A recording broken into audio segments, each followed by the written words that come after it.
It's nice to be here. I've learned a lot. I can't say that about every conference I go to, but this is really, really very interesting stuff for me and well out of the realm of what I usually talk about and think about in meetings that I usually go to. So anyway, I'm glad to be here.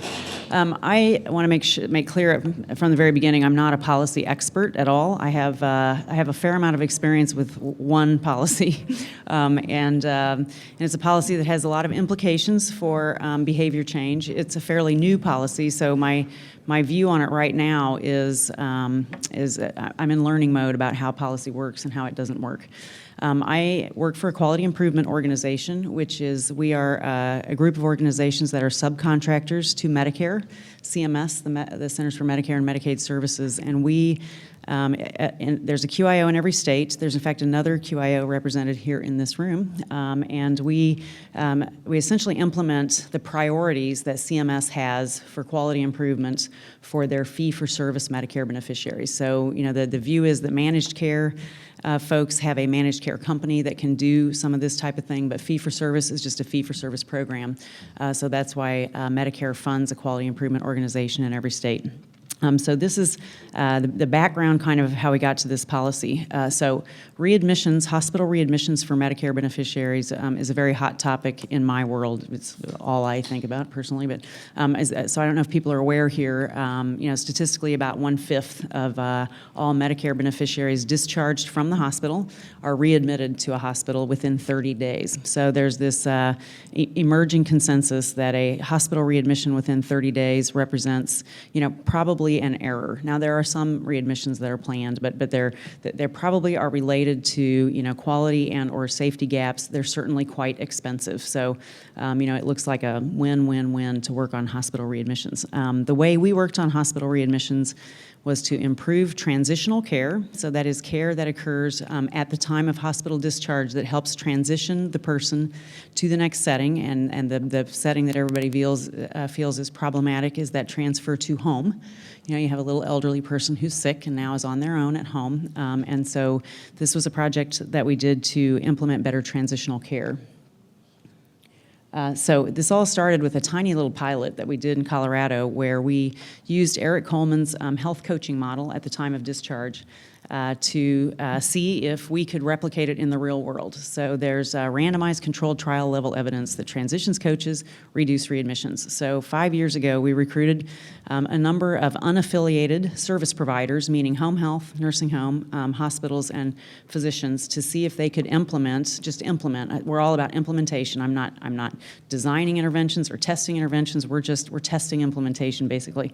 And so here's what happened. We had results. You can't see those colors very well, but the coached patients had about 50% of the readmission rate as the uncoached patients. So we achieved the same kind of metrics that were in randomized controlled trials. So based on this, CMS funded a 14-community, a much more expanded pilot, which we just finished.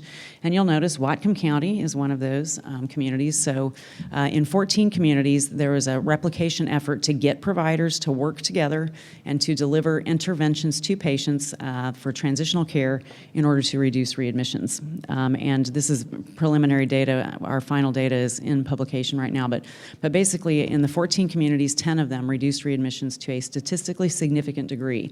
So Medicare for sure noticed this. So what we learned conceptually about hospital readmissions is that you have to ask why 3 times. Why are people readmitted? So if you ask why the first time, there's some very specific problems at the patient-provider interface. And that is patients really don't know what they're supposed to do or they don't feel confident to do it. Secondly, they often do not take medications for whatever reason the way we might think they ought to if you looked at perfect. And they tend to return to an emergency room when they have questions. And if you're a Medicare beneficiary just out of the hospital and you're in an emergency room, you're going to be readmitted. So if we know all that, which we do, a lot of people know this, you have to ask why again. Well, why? And the real answer is the system is just so complicated. Providers are really unaffiliated. There's no consistent method for transferring clinical information.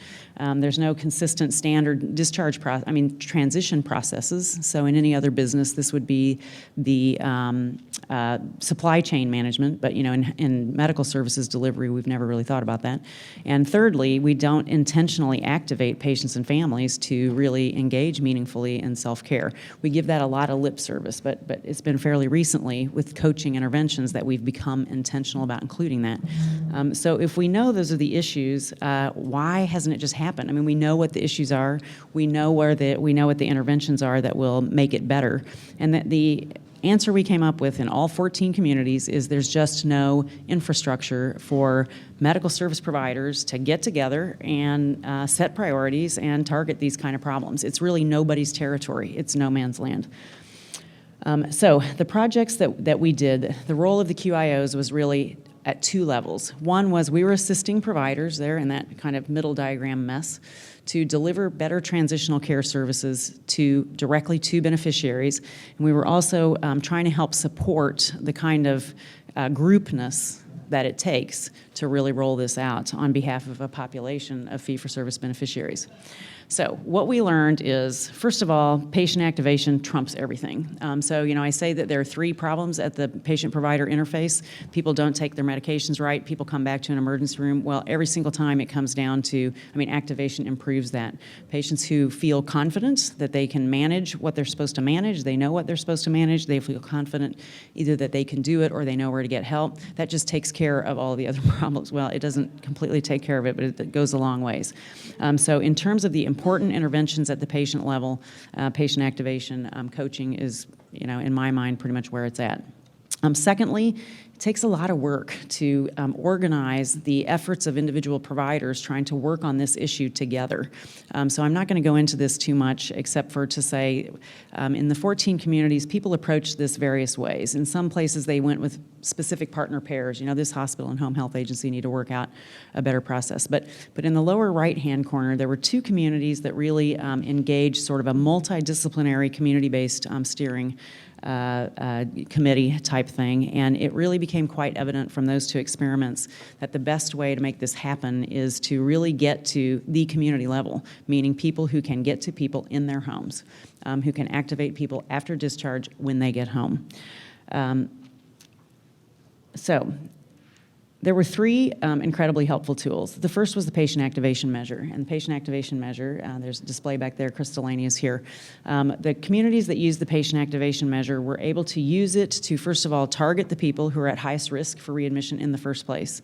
And secondly, to measure progress. So as somebody who has to make a funder happy, you can't just put in all this input up front and say, in 6 months or a year when we get the claims data, we'll know if this worked. So a lot of us used it to measure ongoing, is the coaching program effective? Are we getting to the right people, and is it working? So this is our data actually from the Colorado community, and I don't know if you guys can see that, but we did PAM surveys before and after our coaching intervention. And as you can see in the first survey, well over half of them were 1 and 2s.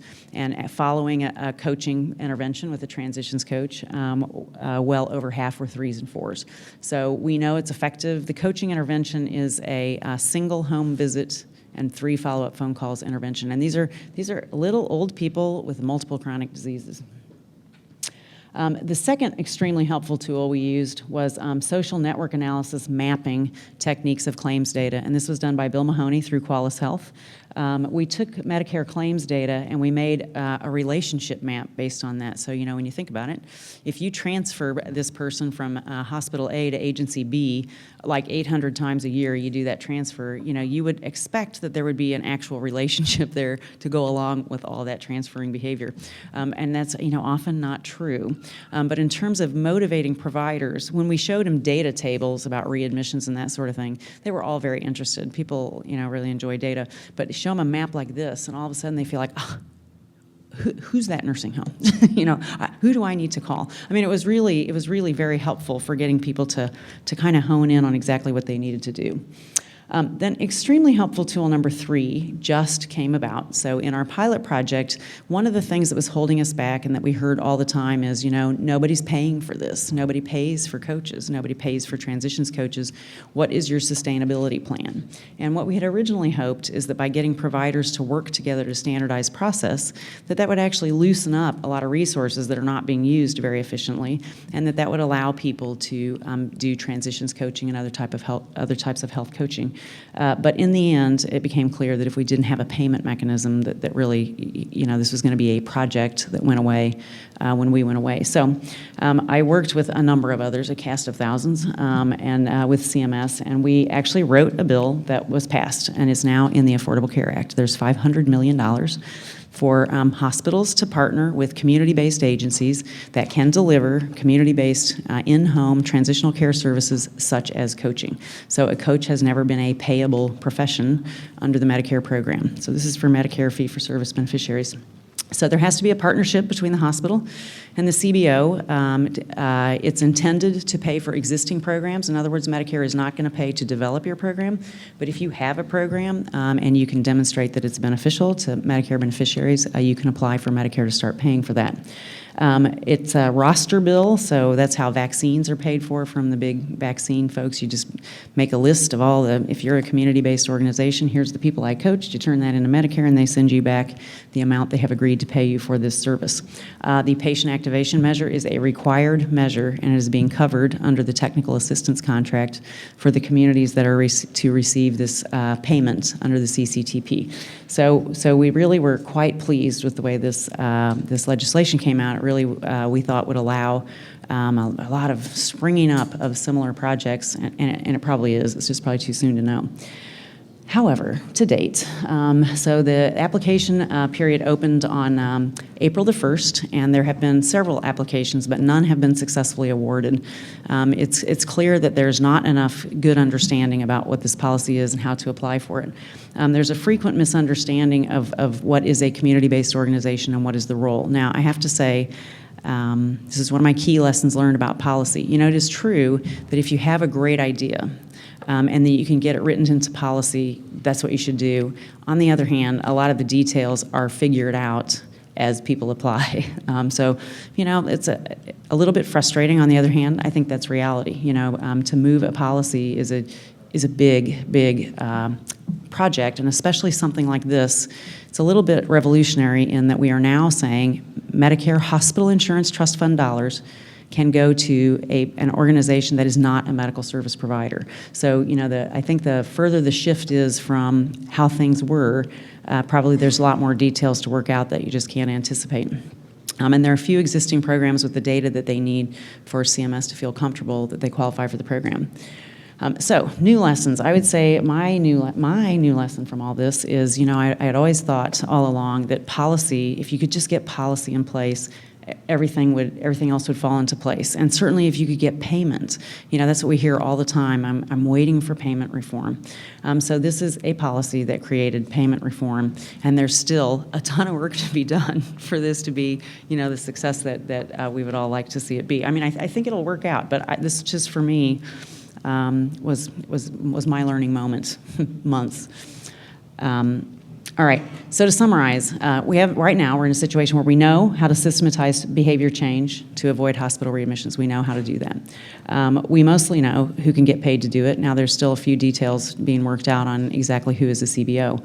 And we're getting quite a bit more sophisticated about building collective impact. What is a partnership between a hospital and the community going to look like? And yet we're still not quite there because nobody has actually yet been funded to do this. I think actually the rumor is there are now 4 organizations that have been awarded, but they haven't been notified yet, so I don't know who they are. They don't know who they are. So in terms of next steps, so here's what I learned. It takes a bunch more education. I mean, I think the policy is there. People are trying to understand and to learn about it, but it's clear that with a new policy, there's still all the same kind of background and educational work that we do for any other kind of quality improvement or improvement initiative. Secondly, we need to be, I need to be, we probably all need to be much greater experts on how to actually facilitate good relationship building. So, and this is particularly between medical and non-medical providers. You know, they speak different languages. I don't know, there's probably people in this room that know a great deal about that.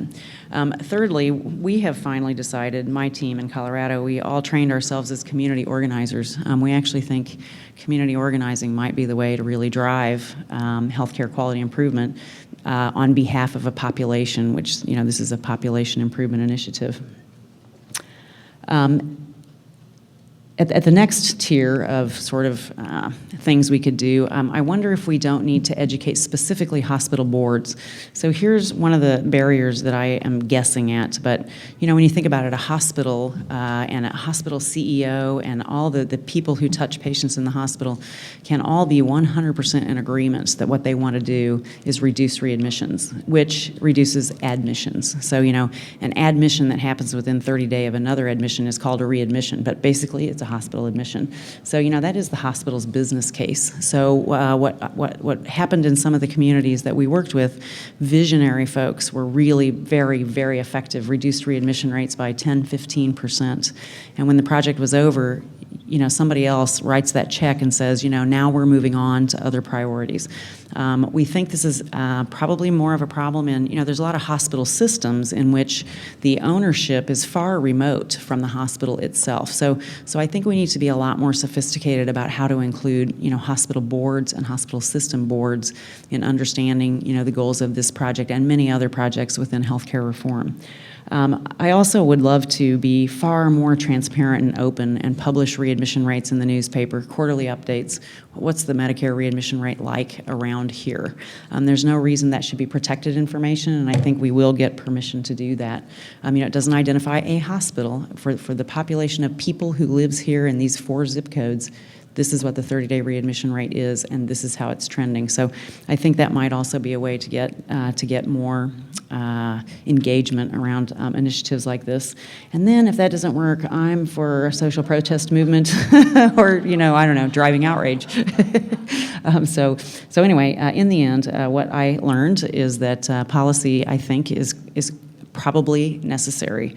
I think that policies need to enable best ideas, but it wasn't the magic wand that I originally thought it would be. It's not. It's kind of, the work is still just starting. So anyway, I always conclude everything with this about community-based improvement. It's clear that somebody has to do something, and it's incredibly pathetic that it has to be us. But that's Jerry Garcia, and it is absolutely the truest statement I know about community improvement. So thank you.